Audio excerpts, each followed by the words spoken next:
9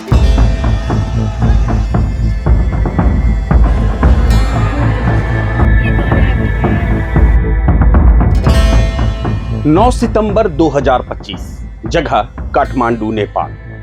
संसद भवन से धुआं उठ रहा है, सुप्रीम कोर्ट आग की लपटों में है और देश के सबसे बड़े नेताओं के घर राख के ढेर में तब्दील हो चुके हैं।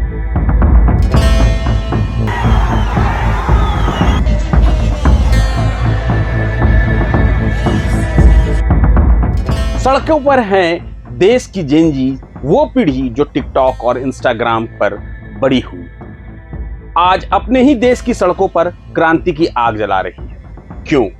वजह बताई गई एक सोशल मीडिया बैन। लेकिन क्या कहानी इतनी सीधी है? क्या सिर्फ एक बैन से कोई देश इस तरह सुलग उठता है? कहानी अगर इतनी सीधी होती तो हम आपको सुनाने नहीं आते। हम आपको एक ऐसी कहानी सुनाएंगे जो आज की इस आग को 75 साल पुराने एक ऑफर से जोड़ती है। एक ऐसा ऑफर जिसे अगर मान लिया गया होता तो आज नेपाल का नक्शा और उसकी तकदीर दोनों कुछ और होती। ये कहानी है राजा त्रिभुवन के उस प्रस्ताव की जिसे नेहरू ने ठुकरा दिया था। और ये सवाल भी है कि अगर नेहरू की जगह इंदिरा होती तो क्या होता। नमस्कार, जोहार, मैं अभिषेक आनंद और आप जुड़े हैं प्रभात खबर के डिजिटल प्लेटफॉर्म के साथ। पहले बात आज की। नेपाल में ये जो बवाल मचा है, इसकी चिंगारी कुछ महीने पहले फेसबुक और ट्विटर पर सुलगनी शुरू हुई। हैशटैग चले निपो बेबीज करप्ट नेपाल। देश के युवा जिनकी उम्र 15 से 25 साल के बीच है, वो अपने नेताओं के बच्चों की लग्जरी लाइफस्टाइल के स्क्रीनशॉट शेयर कर रहे थे। सवाल पूछ रहे थे कि जब देश में बेरोजगारी चरम पर है तो इन नेताओं के बच्चे दुबई और यूरोप में पार्टियां कैसे कर रहे हैं। ये गुस्सा ऑनलाइन था, मीम्स और पोस्ट में था। लेकिन तब की केपी ओली शर्मा सरकार ने एक ऐसा कदम उठाया जिसने इससे डिजिटल गुस्से को सड़क की आग में बदल दिया।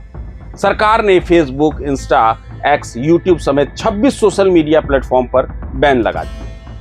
सरकार का यह कदम बारूद के ढेर में माचिस फेंकने जैसा था। जेनजी के लिए यह सिर्फ एक ऐप बैन नहीं था, ये उनकी आवाज पर ताला लगाने जैसा था। और फिर वो हुआ जिसका किसी को अंदाजा नहीं था। सोमवार 8 सितंबर को हजारों युवा सड़कों पर उतर आए। पुलिस ने गोलियां चलाई और सरकारी आंकड़ों के मुताबिक 19 नौजवान मारे गए। बस यही वो लम्हा था जब भीड़ का गुस्सा बेकाबू हो गया। अगले 24 घंटे में काठमांडू में सरकार नाम की चीज नहीं बची। प्रदर्शनकारियों ने प्रधानमंत्री ओली, प्रचंड, माधव कुमार नेपाल और शेर बहादुर देवबा के घरों को जला दिया। देवबा और उनकी पत्नी पर हमला हुआ जिसमें वो गंभीर रूप से घायल हो गए। वित्त मंत्री को भी सड़क पर परेड कराया गया, मारा गया। ये सिर्फ गुस्सा नहीं था, ये दशकों से सिस्टम में भरे हुए भ्रष्टाचार और नाकामी के खिलाफ एक विद्रोह था। उस व्यवस्था के खिलाफ जहां नेता बदलते हैं लेकिन जनता के हालात नहीं बदलते।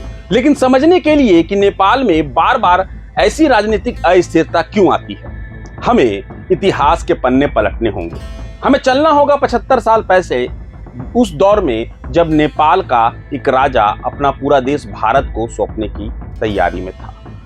यह किस्सा भारत के पूर्व राष्ट्रपति और एक मंजे हुए राजनेता प्रणब मुखर्जी ने अपनी किताब द प्रेसिडेंशियल ईयर्स में लिखा है। अपनी किताब के 11वें चैप्टर में वो बताते हैं कि कैसे अलग अलग प्रधानमंत्रियों की काम करने की शैली देश की किस्मत तय करती है। बात 1950 के दशक की है। नेपाल में तब राजशाही थी, लेकिन असली ताकत राणा खानदान के हाथों में थी, जो वंशानुगत प्रधानमंत्री होते थे। राजा त्रिभुवन वीर विक्रम शाह एक तरह से महल में कैदी थे। वो नेपाल में लोकतंत्र लाना चाहते थे और राणाओं के शासन से मुक्ति चाहते थे। इसी उथल पुथल के बीच राणा त्रिभुवन ने भारत के प्रधानमंत्री जवाहरलाल नेहरू के सामने एक असाधारण प्रस्ताव रखा। उन्होंने कहा, नेपाल को भारत का एक प्रांत बना लिया जाए। सोचिए, एक राजा अपना पूरा संप्रभु राष्ट्र आपको सौंप रहा है। आज के दौर में ये तो कल्पना से भी परे है, लेकिन नेहरू ने इस प्रस्ताव को स्वीकार नहीं किया। प्रणब मुखर्जी लिखते हैं कि नेहरू ने यह कहकर प्रस्ताव ठुकरा दिया कि नेपाल एक स्वतंत्र राष्ट्र है और उसे ऐसा ही रहना चाहिए। नेहरू का मानना था कि भारत को एक बड़े भाई की तरह नेपाल में लोकतंत्र स्थापित करने में मदद करनी चाहिए, ना कि उस पर कब्जा करना चाहिए।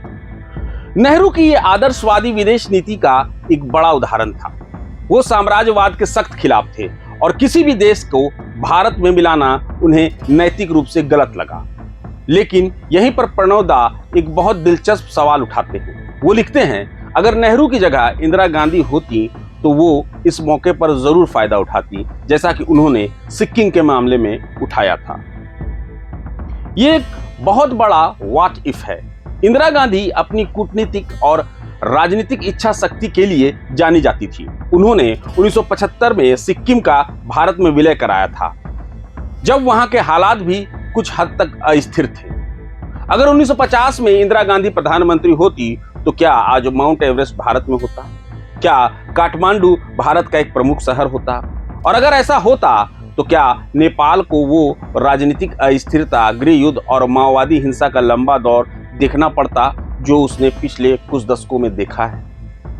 नेहरू का फैसला सैद्धांतिक रूप से सही हो सकता है, लेकिन क्या वो रणनीतिक रूप से भी सही था? इतिहास के इस एक फैसले ने दक्षिण एशिया का भूगोल और भविष्य हमेशा के लिए बदल दिया। तो सवाल उठता है कि नेहरू के उस 75 साल पुराने फैसले का आज काठमांडू की सड़कों पर लगी आग से क्या लेना देना है? लेना देना है। नेहरू ने नेपाल को एक स्वतंत्र राष्ट्र के तौर पर अपना भविष्य खुद लिखने का मौका दिया, लेकिन नेपाल का राजनीतिक वर्ग उस भरोसे पर खरा नहीं उतर सका। दशकों तक राजशाही और राजनीतिक दलों के बीच सत्ता संघर्ष चलता रहा। फिर एक लंबा गृह युद्ध हुआ। 2008 में नेपाल गणतंत्र तो बन गया, लेकिन नेताओं ने देश को लूटने और अपनी तिजोरियों भरने का काम जारी रखा। आज की जेनजी उसी नाकामी, उसी भ्रष्टाचार और उसी राजनीतिक अस्थिरता का नतीजा है। ये वो पीढ़ी है जिसने अपने माँ बाप को एक बेहतर भविष्य के लिए संघर्ष करते देखा और अब खुद को उसी अंधेरे में खड़ा पा रही है। जब उन्हें लगा कि सिस्टम उनकी नहीं सुन रहा तो उन्होंने सिस्टम को ही आग लगा दी। आज नेपाल एक दोराहे पे खड़ा है। सरकार गिर चुकी है। पुराने सारे बड़े नेता या तो घायल हैं या छुपे हैं। सेना ने सुरक्षा की कमान संभाली है, लेकिन वो सीधे तौर पर सत्ता नहीं लाना चाहती। इस शून्य में दो नए चेहरे उभर रहे हैं, काठमांडू के मेयर और पूर्व रैपर बालेन शाह और पूर्व टीवी एंकर रवि लामिछाने, जिन्हें प्रदर्शनकारियों ने जेल से छुड़ा लिया है। ये दोनों युवा और पुरानी राजनीतिक व्यवस्था के आलोचक रहे हैं। पूर्व नरेश ज्ञानेंद्र शाह भी शांति की अपील कर रहे हैं, जिससे ये कयास लगाया जा रहा है कि क्या नेपाल में राजशाही की वापसी का कोई रास्ता बन सकता है। और इन सब के बीच भारत के लिए भी एक बेहद नाजुक स्थिति है। नेहरू ने जिस नेपाल की स्वतंत्रता का सम्मान किया था, आज वो अपने ही अंतर्विरोध के बोझ तले बिखर रहा है। तो आखिर सवाल वही है, क्या नेहरू का फैसला ऐतिहासिक भूल थी जिसने नेपाल को कभी ना खत्म होने वाली अस्थिरता में धकेल दिया, या वो एक स्वतंत्र राष्ट्र के आत्मसम्मान का सबसे बड़ा उदाहरण था? इसका जवाब इतिहास के पन्नों में दफन है। लेकिन आज काठमांडू की सड़कों पर जो युवा पीढ़ी अपनी किस्मत लिखने उतरी है, वो ये जरूर बता रही है कि अगर आप अपने नागरिकों को भविष्य नहीं दे सकते तो वो आपके अतीत और वर्तमान दोनों को जलाने की ताकत रखते हैं। आप इस बारे में क्या सोचते हैं, हमें कमेंट सेक्शन में जरूर बताएं। साथ ही जुड़े रहिए प्रभात खबर के डिजिटल प्लेटफॉर्म के साथ। शुक्रिया। प्रभातखबर.com, विश्वास वही, रफ्तार नहीं।